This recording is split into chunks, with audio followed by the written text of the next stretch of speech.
Hello and welcome to the Reading with Cari podcast. New episodes air every Wednesdays with special minisodes airing on Saturdays on any device you listen to podcasts. Click the link in the description to find the podcast now. Thank you and enjoy.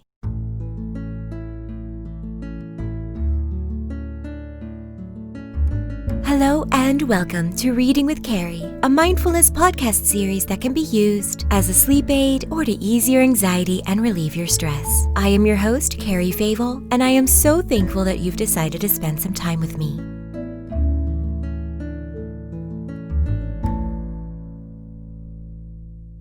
So this one is going to be a double hitter. You see, in my attempt to read all the most popular stories' origins, I came to find that Disney's Brave, which is a coming-of-age story focusing on Merlin, really is an original tale based on Celtic mythology. So there are several motifs thrown in, but the tale itself is unique, which is really just lovely, but for my purposes, makes things a little difficult. However, one of the tales that was so prominent in Mark Andrews' mind, the director for Brave, was the Arthurian legends. And since Merlin is a legendary wizard and we're in the spooky month of October full of witchcraft and such, I thought it might be fun to read the first chapter in the Legends of King Arthur. This is pulled from Gutenberg.org, link in the description, who so generously allows others to share the story. But first, as always, let's start with a mindfulness exercise.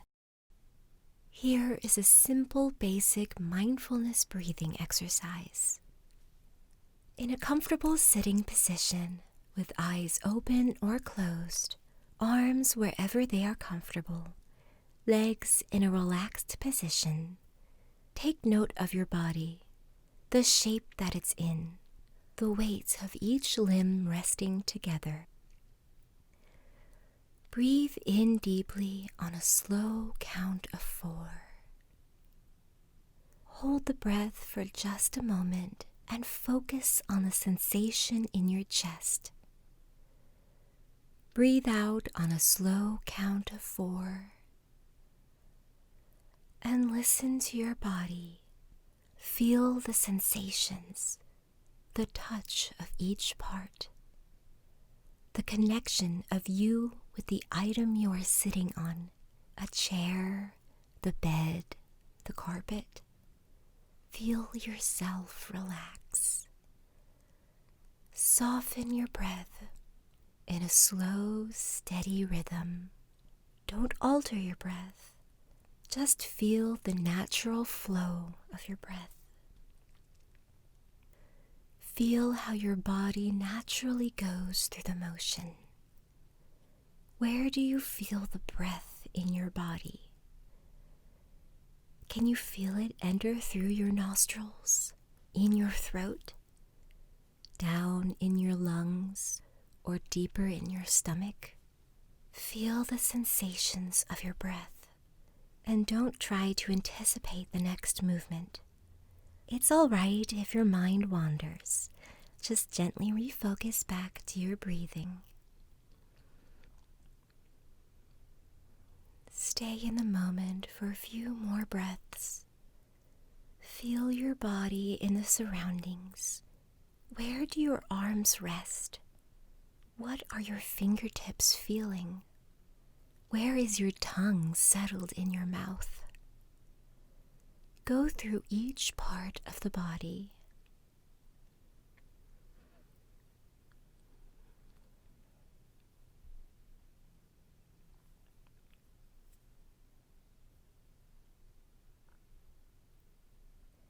Now, what do you hear? How many sounds can you decipher in the room? Does your breathing make a noise? Is your stomach gurgling?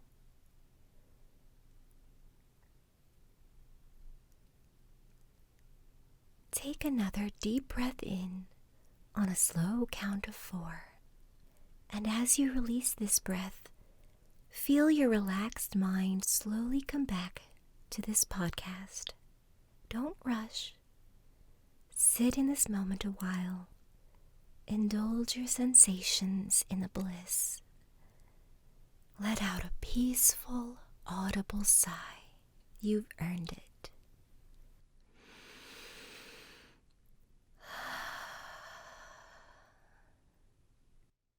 And now here's the story. The Prophecies of Merlin and the Birth of Arthur.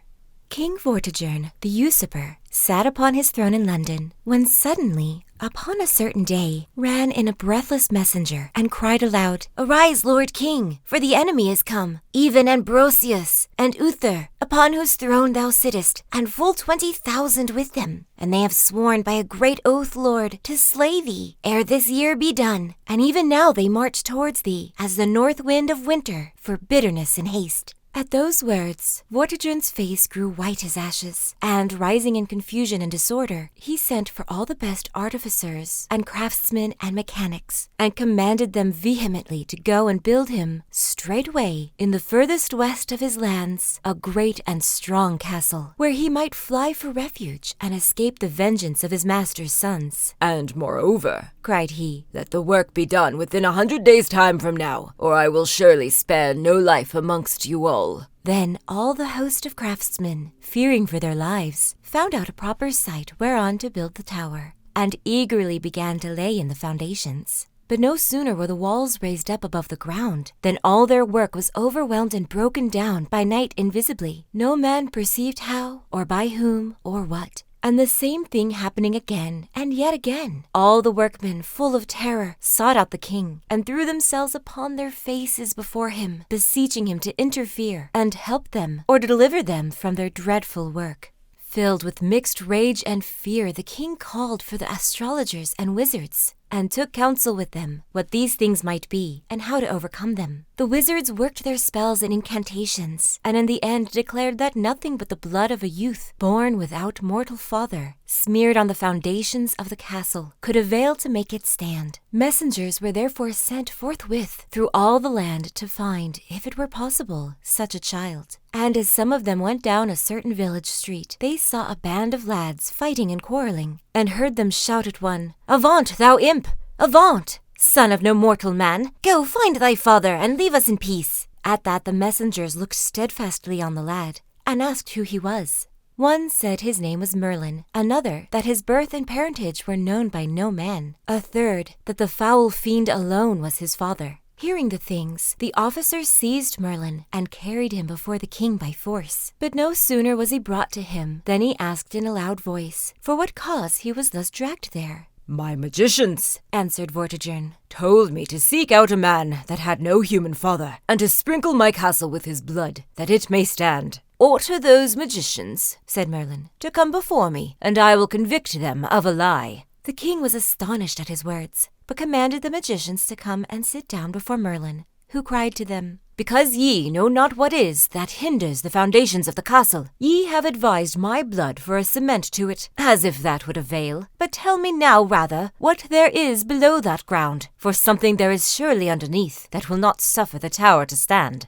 The wizards at these words began to fear and made no answer. Then said Merlin to the king, "I pray, Lord, that workmen may be ordered to dig deep down into the ground till they shall come to a great pool of water." This then was done, and the pool discovered far beneath the surface of the ground. Then, turning again to the magicians, Merlin said, "Tell me now, false sycophants, what there is underneath that pool." But they were silent. Then said he to the king, "Command this pool to be drained, and at the bottom shall be found 2 dragons, great and huge, which are now sleeping, but which at night awake and fight and tear each other. At their great struggle all the ground shakes and trembles, and so casts down thy towers, which, therefore, never yet could find secure foundations." The king was amazed at these words, but commanded the pool to be forthwith drained, and surely at the bottom of it did they presently discover the 2 dragons, fast asleep, as Merlin had declared. But Vortigern sat upon the brink of the pool till night to see what else would happen.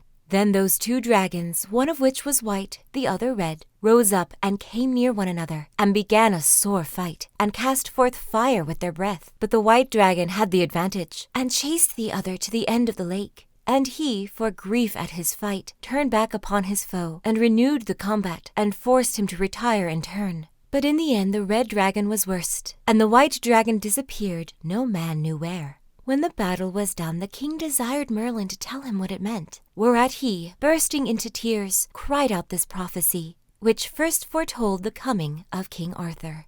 Woe to the red dragon, which figureth the British nation, for his banishment cometh quickly. His lurking holes shall be seized by the white dragon, the Saxon, whom thou, O king, hast called to the land. The mountains shall be levelled as the valleys, on the rivers of the valleys shall run blood. Cities shall be burned, and churches laid in ruins, till at length the opposed shall turn for a season, and prevail against the strangers. For the boar of Cornwall shall arise and rend them, and trample their necks beneath his feet.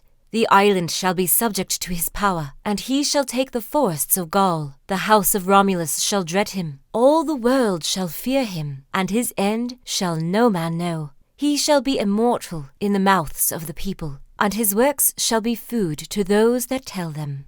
But as for thee, O Vortigern, flee thou the sons of Constantine, for they shall burn thee in thy tower. For thine own ruin wast thou traitor to their father, and didst bring the Saxon heathens to the land. Aurelius and Uther are even now upon thee to revenge their father's murder, and the brood of the white dragon shall waste thy country, and shall lick thy blood.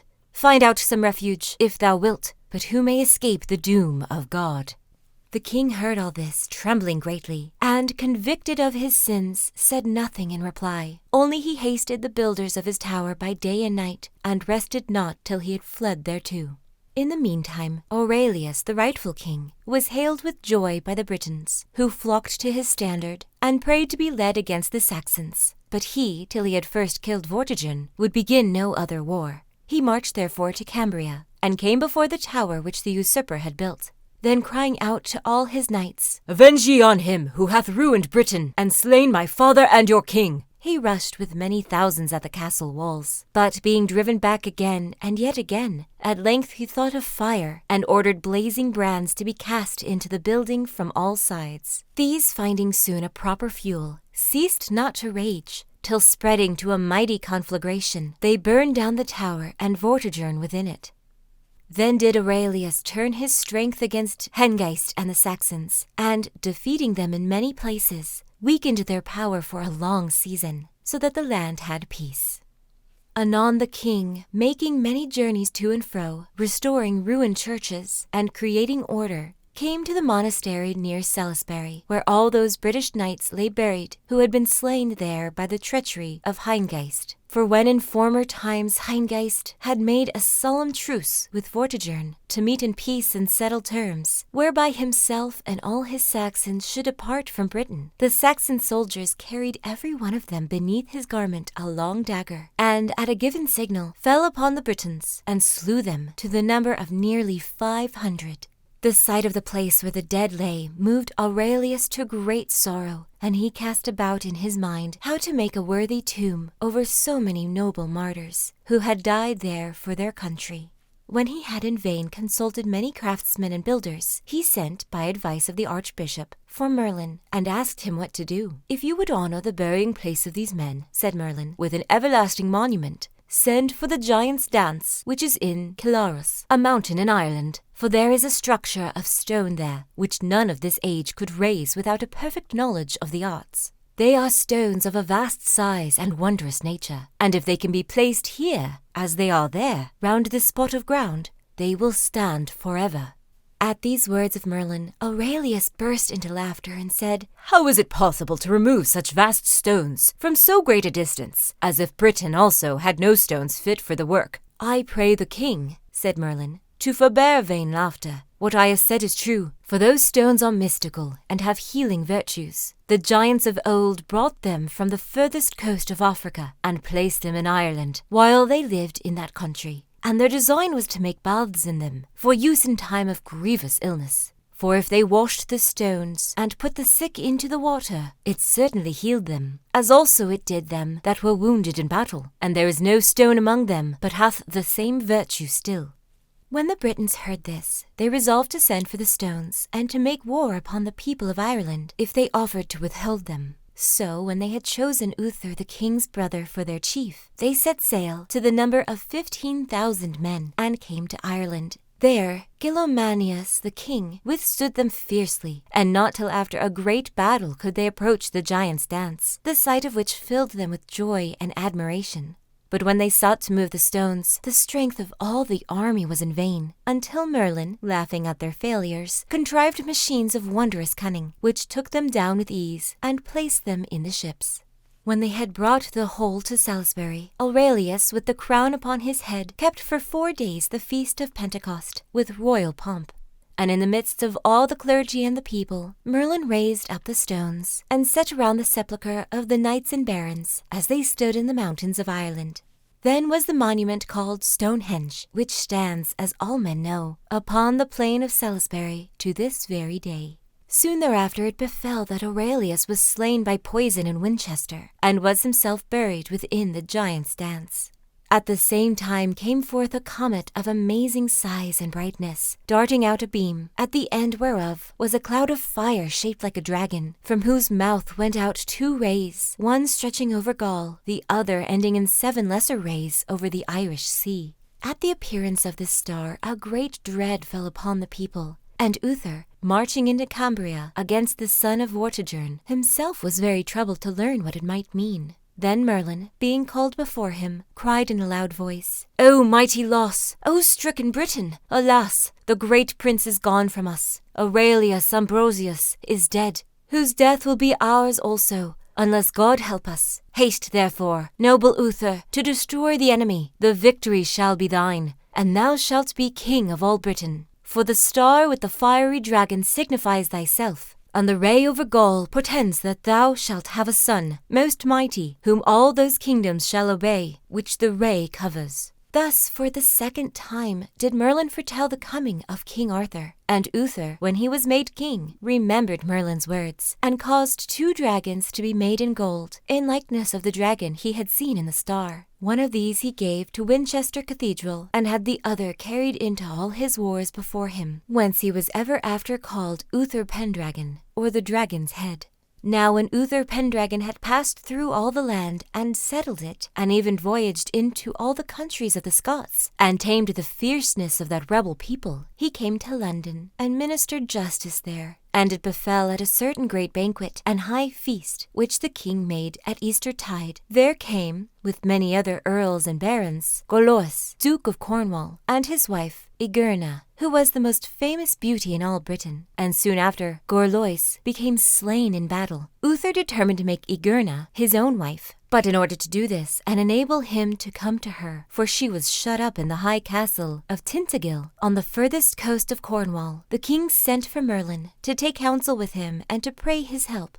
This, therefore, Merlin promised him on one condition, namely that the king should give him up the firstborn of his marriage. For Merlin by his arts foreknew that this firstborn should be the long-wished prince, King Arthur.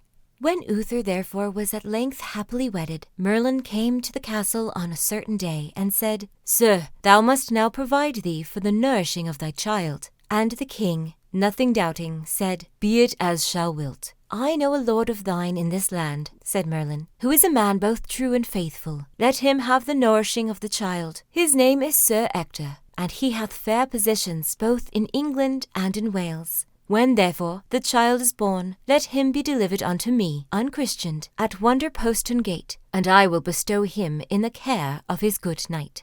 So when the child was born, the king bid 2 knights and 2 ladies to take it, bound in rich cloth of gold, and deliver it to a poor man, whom they should discover at a postern gate. And the child being delivered thus to Merlin, who himself took the guise of a poor man, was carried by him to a holy priest, and christened by the name of Arthur, and then was taken to Sir Ector's house, and nursed at Sir Ector's wife's own breasts. And in the same house he remained privily for many years, no man soever knowing where he was, save Merlin and the king.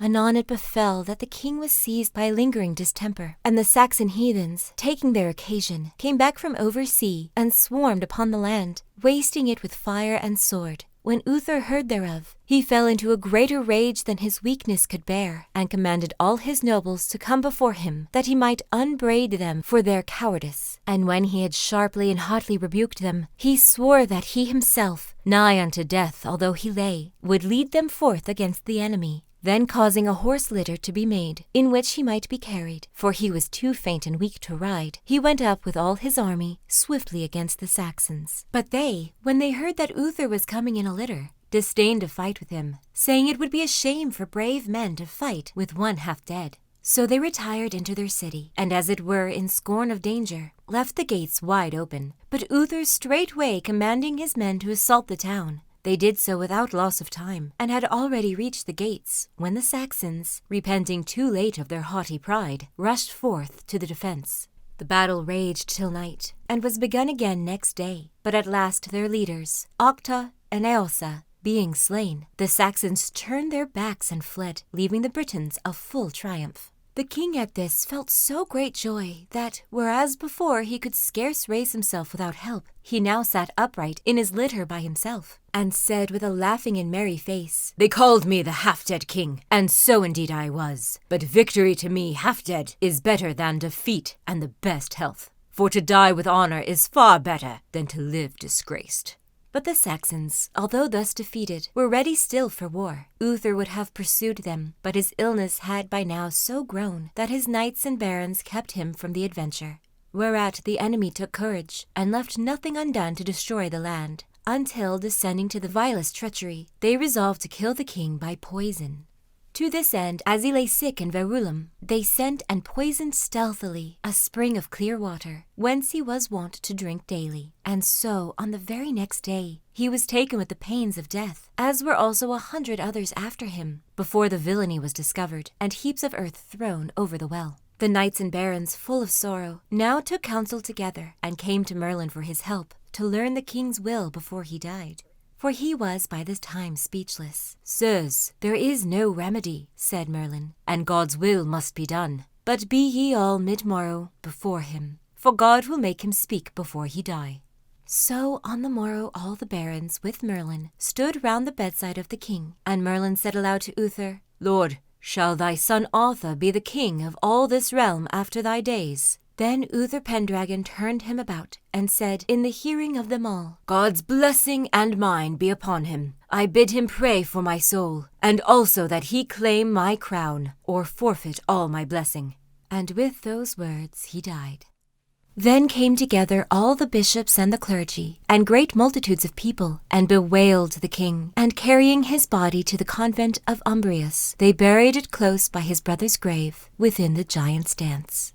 So, while this tale is not specifically the sword and the stone story that we know, since here we focused more on Merlin and the prophecy, I did want to hit on the key point of the moral, that virtues such as honesty and genuine kindness, piety and humility create the strongest traits of one's character. As the thought goes, knowledge and wisdom is the real power. I think, therefore, we should be reminded to always look for lessons and continue to learn and grow. You may have a master's degree or 20 years deep in a stable career, but there are still skills and topics you could benefit from discovering. Once again, I am not sponsored in any way, but I do highly recommend the online websites such as Udemy, Lynda, and Skillshare. I myself prefer Udemy, but it completely depends on the type of course you want to take. However, there are often sales where a $200 class is sold for $10. Once purchased, it never expires, and you can take as long as you want to go through it. I encourage you to walk through your daily life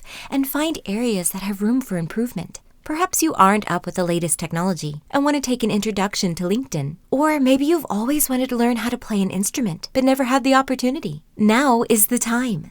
While the internet can certainly be a dark and dangerous place for one's mental health, it is also a labyrinth of wonderful and beautiful gems of knowledge. So, go explore.